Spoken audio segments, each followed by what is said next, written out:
Kashem Ali, Republic Bangla গণশত্রু হয়ে যাচ্ছে কেন? ময়ূক রঞ্জন ঘোষ এমন কি করছে যে এই মৌলবাদীরা এতটা ক্ষেপে গেছে? মানে এটা তো এখন হাস্যকর একটা জায়গায় চলে যাচ্ছে। বিএনপির নেতা, সে দাদা পাঠার মাংস কিনবেন, পেঁয়াজ রসুন অনেক দাম দিয়ে কিনবেন, তাদের তো টাকার অভাব নেই, কিনে একটু ভালো রান্না টান্না করবেন, বৌদিরাতে রান্না খাবেন, সেটা না করে সারাদিন ধরে এখন রিপাবলিক বাংলার কুশপুতুল পোড়াচ্ছে, ময়ূকের কুশপুতুল পোড়াচ্ছে, ডেথ থ্রেট দিচ্ছে, এই করছে ওই করছে। কারণ কি দাদা? পিপিলিকার পাখা গজায় মরিবার তরে, কবি বলে গেছেন কবি মুকুন্দরাম চক্রবর্তী। এরপরে বাংলাদেশের কিছু বুড়ো পোকা তারা ভাবছে যে ভারতকে চমকে ধমকে ওই এখন সদ্য মুক্তিপ্রাপ্ত একটা পিকচার খুব জনপ্রিয় পুষ্পারাজ, ময়ূক কো ক্যা সমঝা ফলা এ ফায়ার হ্যায় ফায়ার, ফ্লাওয়ার নেই হ্যায়। ময়ূক এবং ময়ূকের যে সংস্থা রিপাবলিক বাংলা ঝুঁকেগা নেই, এই জামাত থেকে শুরু করে বিএনপি থেকে শুরু করে যে সমস্ত উগ্র মৌলবাদী সংগঠন আছে তারা ভয় পেয়েছে ময়ূক রঞ্জন ঘোষকে। ভারতের 130 কোটি মানুষের যে ম্যান্ডেট, ভারতবর্ষের একটা সর্ববৃহৎ রাজনৈতিক দল, তার নাম ভারতীয় জনতা পার্টি, দিল্লির তখ্ত হাউসে নরেন্দ্র মোদী বসে আছেন।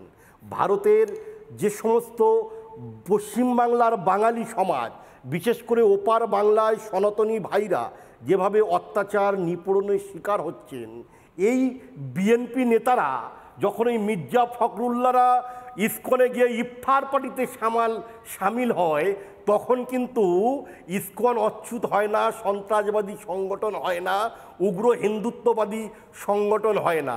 এই বিএনপির নেতা রুহুল কবির রিজভী, যিনি বড় বড় বাতেলা মারছেন, ভাষণ দিচ্ছেন ঢাকার রাজপথে, তিনি বলছেন ভারতীয় পণ্য, শাড়ি পুড়িয়ে দিচ্ছি আমার স্ত্রীর শাড়ি। ওর স্ত্রীর বুকে যে পেসমেকারটা বসানো আছে, কলকাতার দেবী শেট্টি হসপিটালের পেসমেকার, ওটা কবে খুলে দেবেন রুহুল কবির রিজভী, আপনার থেকে জানতে চাই। এই মোনায়েম হোসেন মুন্না যে বলছেন ওই ভারতের রিপাবলিক বাংলার ময়ূক, যাকে আপনার নাম করে বলছেন, এ অন্যতম দুর্নীতিগ্রস্ত একজন বিএনপির নেতা।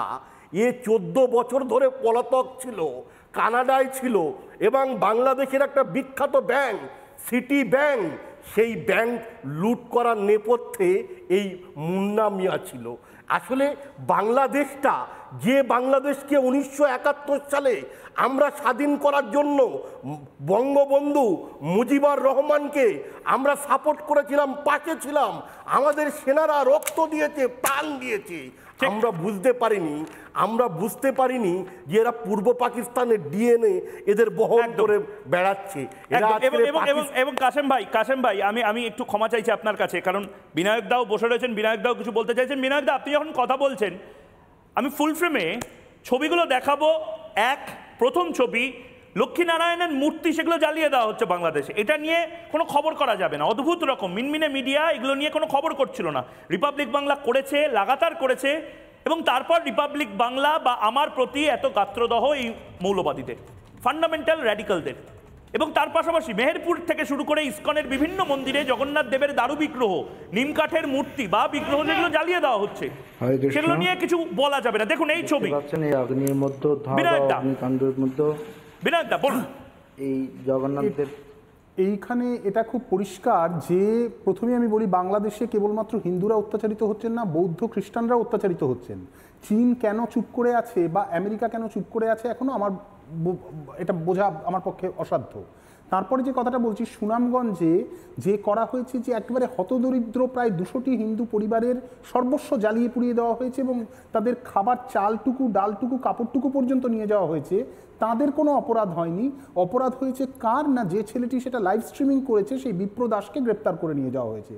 আমার একটা জিনিসে একটু মজাই লাগলো ময়ূক, আমি দেখলাম কোথাও এখানে কারবার বলা হচ্ছে, অন্য একটা ইতে দেখছিলাম যে এই ময়ূক রঞ্জন ঘোষকে বলা হচ্ছে মলমের ফেরিওয়ালা। তো এটা কিন্তু আমার মনে হয় একটা ব্যাজস্তুতি, কারণ যেখানে ক্ষত সেখানেই তো মলম লাগে। তো সেই মলম যদি আপনি দিয়ে থাকেন তো খারাপ কিছু করেননি।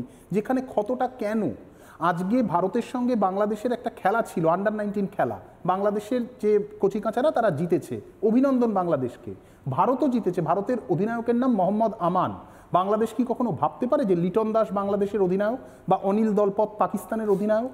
ভারতের এই যে একটা বৃহৎ সবাইকে নিয়ে চলার এই যে উপমহাদেশ, এটার থেকে খণ্ডিত করেই তো এই জিন্নার দুপারে বাংলাদেশ এবং পাকিস্তান সৃষ্টি করা।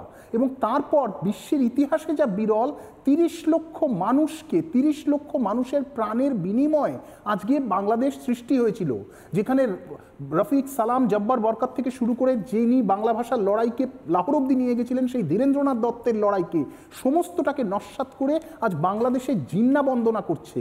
বাংলাদেশের বাংলাদেশত্ব তো কিছু নেই, বাংলাদেশকে কাগজে না হলেও মগজে পূর্ব পাকিস্তান করে দেওয়া হচ্ছে। সেটার বিরোধিতা করা যদি বাংলাদেশের বিরোধিতা করা নয়, বরং বাংলাদেশের স্পিরিটটাকে পুনর্বার জাগিয়ে তোলার চেষ্টা। আজকে বাংলাদেশে হিন্দু, বৌদ্ধ, খ্রিস্টানদের ওপর শুধু আক্রমণ হচ্ছে না, আক্রমণ হচ্ছে বাঙালি আনার ওপর। কালকে বাংলাদেশে দাঁড়িয়ে রবীন্দ্রনাথের এই কবিতার লাইনটা, ধলেশ্বরী নদী তীরে যে আছে অপেক্ষা করে তার পরনে ঢাকাই শাড়ি কপালে সিঁদুর, এই লাইনটা যদি বলা না যায়, এটা বাংলাদেশের অপমান, বাঙালির অপমান, বাঙালি আনার অপমান। এবং তার পাশাপাশি বিনায়কদা বাঙালি হিসেবে বোধহয় আমরা খুব তাড়াতাড়ি ভুলে যাচ্ছি পাকিস্তানের খান সেনা বা পাকিস্তান সেনাবাহিনী 1971 সালে শুধুমাত্র হিন্দুদের নয়, বাঙালি, বাংলাদেশি, মুসলমান সম্প্রদায়ের মানুষ, মা বোনেদের ঠিক কী বলেছিলেন। টিক্কা খান, পাকিস্তানের টিক্কা খান বাঙালিদের নিয়ে কী ধারণা পোষণ করতেন। একজন ভালো মুসলমান কখনোই তার বাবার সঙ্গে যুদ্ধ করবে না। সবক শেখাতে তাই আমাদের উচিত যত বেশি সম্ভব বাঙালি মেয়েকে গর্ভবতী করে যাওয়া। ভাবতে পারছেন 1971 সালে বাংলাদেশিদেরকে নিয়ে এই মনোভাব পোষণ করছেন এই টিক্কা খান, জেনারেল টিক্কা খান। তাই জন্য বাংলাদেশকে আক্রমণ করো, পূর্ব পাকিস্তানের মেয়েদেরকে ধর্ষণ করো, এটা ছিল পাকিস্তানের আর্মির মনোভাব। সেই পাকিস্তানকে আপনারা জড়িয়ে ধরছেন। Niazi, general Niazi, Butcher of Bengal বলা হতো, কসাই বলা হতো তাকে, বাংলাদেশিদের কচুকাটা করেছিল। ভুলে গেছে এই প্রজন্মের বাঙালিরা, এই প্রজন্মের বাংলাদেশিরা। আপনারা কিভাবে মনে করেন যে একজন সৈনিক যুদ্ধ করবে পূর্ব পাকিস্তানে, মারা যাবে পূর্ব পাকিস্তানে, আর যৌন ক্ষুধা মেটাতে আসবে পশ্চিম পাকিস্তানে? General A.K. নিয়াজি। সাংবাদিকরা প্রশ্ন করেছিল বাংলাদেশের বা পূর্ববঙ্গের, পূর্ব পাকিস্তানের এত মহিলা তারা ধর্ষিতা হচ্ছে কেন? সারা বিশ্বের মিডিয়া প্রশ্ন করেছিল যে পাকিস্তান সেনা এত মেয়েকে ধর্ষণ করে খুন করছে কেন? এইটা ছিল উত্তর। বাংলাদেশ ভুলে গেছে, বাংলাদেশ ভুলে যেতে পারে, কিন্তু আমরা অর্থাৎ ভারত ভুলবো না। কারণ সেই সময় অনেক দেশ ছিল, কেউ পাশে দাঁড়ায়নি বাংলাদেশের। ভারত পাশে দাঁড়িয়ে 1971 সালে আর কয়েকদিনের মধ্যে বাংলাদেশকে স্বাধীনতা দেবে। 1971 সালে 2024-এও বাংলাদেশের অনেক মানুষ ভালো নেই। নানা ধরনের কন্টেন্ট দেখার জন্য লাইক করুন, শেয়ার করুন আমাদের ফেসবুক পেজ, সাবস্ক্রাইব করুন আমাদের ইউটিউব চ্যানেল। পাশাপাশি অন্যান্য ব্রেকিং নিউজের জন্য অবশ্যই চোখ রাখুন রিপাবলিক বাংলায়।